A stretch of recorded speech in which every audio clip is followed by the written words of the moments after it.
Hey there guys, Portal Master here. This is the video that I have legitimately been wanting to make for, at this point, years, talking about Lightseekers and what exactly went wrong. Now, maybe 2 or 3 years ago, I did a video called Lightseekers What Went Wrong, and that is kind of what this video was, but at that point I wasn't really prepared to burn bridges with the company of PlayFusion. But at this point, I do not care. PlayFusion is effectively dead at this point. They are still managing the Lightseekers card game, so really, I have no reason to not just say exactly how I feel about this whole project. This is A Brief History of Toys to Life, the Lightseekers episode part 2.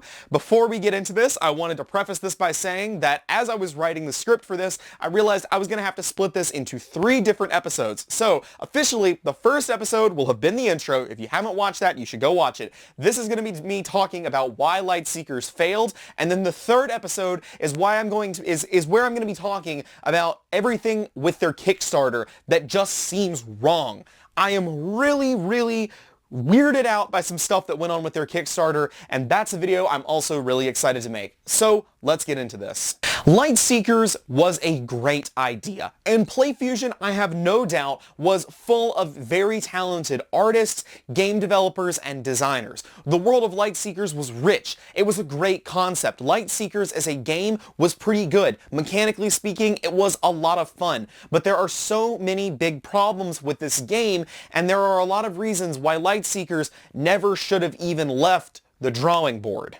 Before we talk more about PlayFusion, let's talk a little bit about Activision.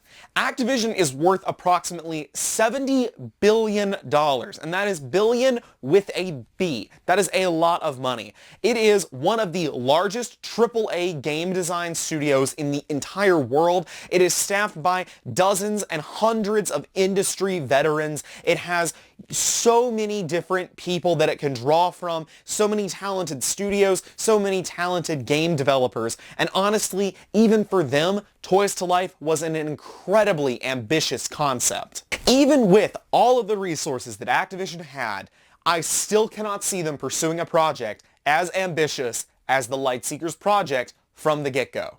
Lightseekers, as a concept, is one of the most ambitious ideas I've ever heard of for a small-time startup company. If it had just been a video game, it would have been fine. If it had just been a card game, it would have been fine. But Lightseekers was trying to create an entire ecosystem with a video game, card games, Toys to Life, etc., etc., etc. You can't pull these off from a startup. You need millions and millions of dollars of upfront funding to pull something off like this. If we take a look at Skylanders, we can see that they did establish the Skylanders brand and the franchise from day one, but even then, they still only had figures. They did have a few merchandise things here and there. They had some like collectible accessories like carrying bags and stuff like that, but by and large, the only thing that Skylanders planned to really do from the get-go was a game with figures and a couple accessories here and there. With Lightseekers trying to pursue an entire ecosystem with all these types of merchandise, it was a horrible idea, and here's why. Investing in all these things requires a large upfront investment. So to get something off the ground as ambitious as Lightseekers, you'll easily dump millions and millions and millions of dollars into this thing. Now, see, here's the thing, is that this is something I didn't understand as a kid, is that just because Jax the Tyrax costs, $40 for PlayFusion to make, and they're able to sell them for $75, for instance, I would think to myself, okay, they made a $35 profit. That's good. They're doing fine. But really, it doesn't work like that, because let's say that it cost them hundreds of thousands of dollars just to design Jax the Tyrax, because that's how it would have gone. They would have to sell thousands of these toys just to break even with their original investment. And that is what I didn't understand as a kid, and it seems like this company didn't understand either. See, with Activision, they had a humongous budget. They expected a massive success. So they were able to invest millions of dollars into 3D modeling and paying all of these designers to create various Skylanders. But PlayFusion didn't have that kind of money, and again, that's why I'm surprised that this ever even got off the ground. Simply put, while Toys to Life is a great idea, and I love Toys to Life games, it cannot succeed as a startup company. If you look at all the other Toys to Life games, Skylanders came from Activision, an absolutely massive studio. Disney Infinity literally came from Disney, one of the largest companies in the world, period. LEGO Dimensions came from LEGO, which is one of the most recognizable children's toy brands in the entire world. Even Starlink came from Ubisoft. Ubisoft is the maker of Assassin's Creed, for crying out loud. Ubisoft makes so many games. There is no way that they didn't have the funding to kickstart Starlink, even if it was a total failure in the end. The point is that all successful Toys to Life games came from major established companies that had the funds to dump into investing in the upfront costs for Toys to Life. And simply, you cannot get that with a startup company. As I just explained, it's because of the upfront cost. Because of the fact that with like a video game, you can potentially put out a low-budget video game and still reap the rewards of it, even if you don't get very many sales. But for something like a physical Toys to Life game where you need a certain number of sales just to break even, you can't use this as a system from a startup. You need too large of a customer base. If Lightseekers had started off as a regular video game with the intention of creating Toys to Life aspects later on, this would be an entirely different story, and honestly, it may have even been a success story, but that is not what they did. Instead of trying to organically grow their game and then introduce collectibles, they tried to start with these massive, expensive collectibles, and it just didn't work out. This brings me to one of the points I think I made back in my brief history of Skylanders series, and it's the sheer amount of money that Activision spent on marketing. And this is honestly something that I can blame Starlink's failure on as well once we get to Starlink.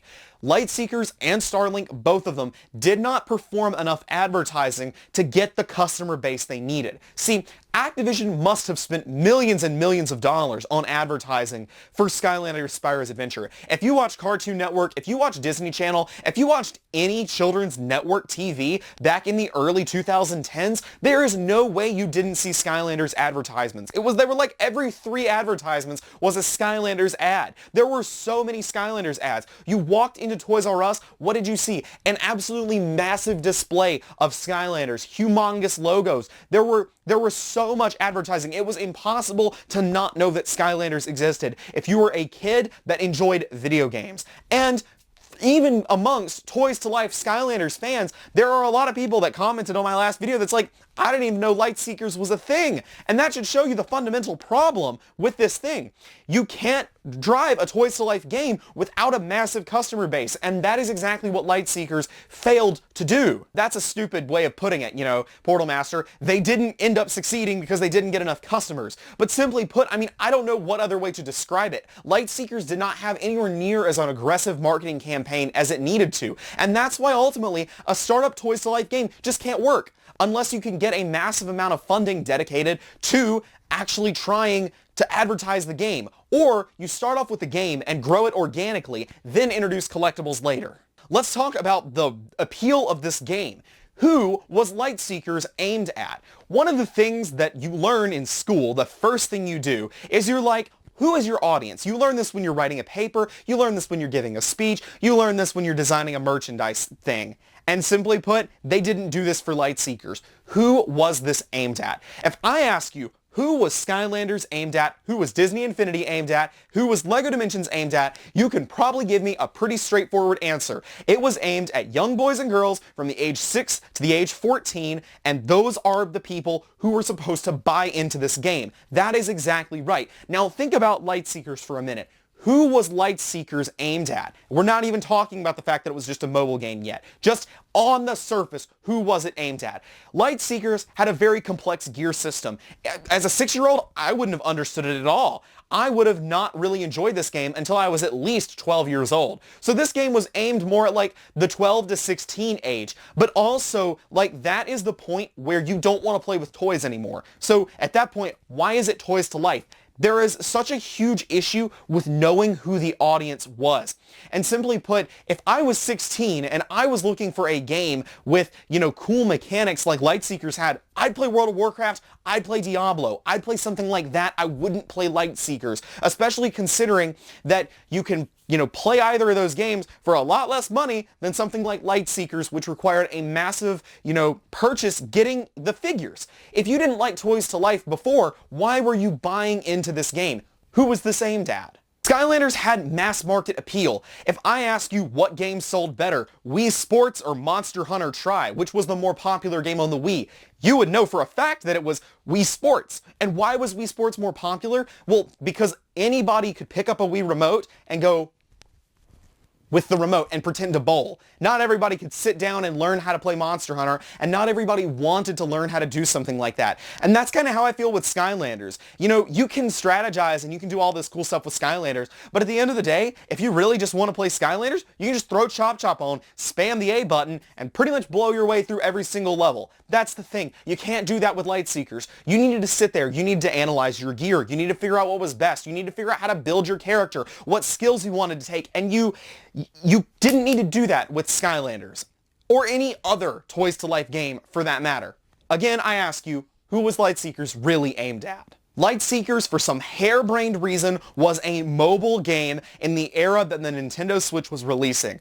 I don't know what galaxy-brained idea this was to try to put everything on a mobile device, but it was a horrible one. And yes, I know that there was a PC version planned, but simply put, there never was a PC version, so I can't really judge it on PC for that matter. Plus, if anyone has seen my Brief History of Skylanders series and my video where I analyze the sales of Skylanders games, you'll know that the worst performing version of Skylanders of all time is Spyro's Adventure on the PC. That thing sold less than 60,000 or 70,000. It's somewhere in that ballpark. It sold so badly to the point that after Spyro's Adventure, they never released it on the PC again for that very reason. Even if Lightseekers had been released for PCs, I still don't think it would have been successful. I still don't think it would have been any better. Simply put, the market for Toys to Life was not on phones, it was not on iPads, it was on consoles, specifically the Wii, the most accessible console. And before you say that, well, if everyone had a Wii and everyone played Skylanders, well then everyone had a cell phone too, right? Simply put, why would you want to play this game on a cell phone? Have you ever seen the complex user interface for this app? There was so much going on that you would never want to play this game on a phone. You'd only ever want to play it on a tablet. And when I played it on my iPad, it was fine. But if I hadn't had that iPad, I would not have ever touched this game, simply put. And that's the thing, is who was going to do this? A lot of people didn't own tablets. The amount of things that no one ever stepped back and said, is this a good idea, just boggles my mind about this project. I think the final thing that shows the utter ineptitude of the management of this project and the fact that the developers were so out of touch with what made Toys to Life such a successful genre in the first place is the character management. So you had 4 characters. You had Jax the Tyrax, Boulder the Everrock, Xyrus the Noxon, and Korra the Mari, right? These cool, awesome figures. Well, let me ask you a question. When you originally watched the Skylanders advertisements, what was the feature that they advertised the most? It was the Portal of Power. And what did they show off about that? They showed the fact that you could pull the Skylanders off and put them on and switch characters on the fly, hot swapping characters. What could you do in LEGO Dimensions? What could you do in Disney Infinity? What can you even do in Starlink, for crying out loud? Hot swap characters. What made the genre so cool? Hot swapping characters. Now yes, you can get that experience in Lightseekers with hot swapping the gear, but you never would want to. Seriously, you would grind these weapons. There was no point in trying to spread out your experience on these various weapons. You'd pick your favorites, and you'd only ever play with them. Lightseekers' character mismanagement was so bad, you had to start over every single time you wanted to play a different character. Who thought that was a good idea? Who seriously thought that swapping characters by starting new save files was the right way to tackle Toys to Life? That was not the appeal. That never will be the appeal of Toys to Life. Being able to start a new character by buying another thing.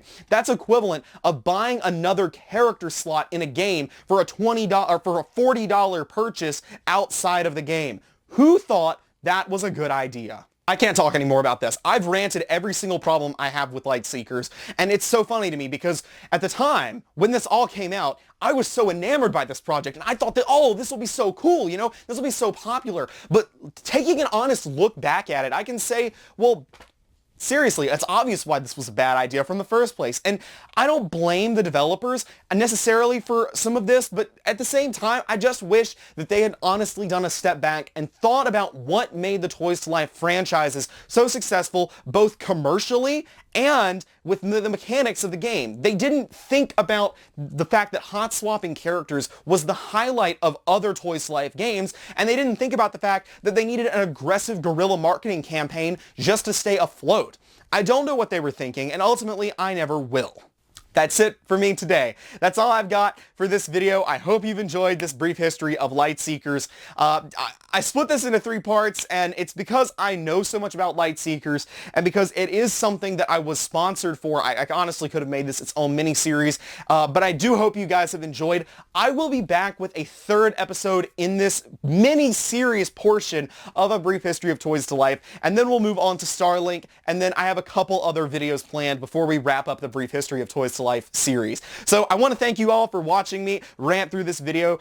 This has been Portal Master. Remember to like, comment, subscribe. Shout out to all my patrons on Patreon, and I will see you guys next time. Thanks again for watching. I just wanted to take some time to thank my generous patrons on Patreon, including Haley, Adrian, WOSA, True Blue Dogemon, and AngryTedC.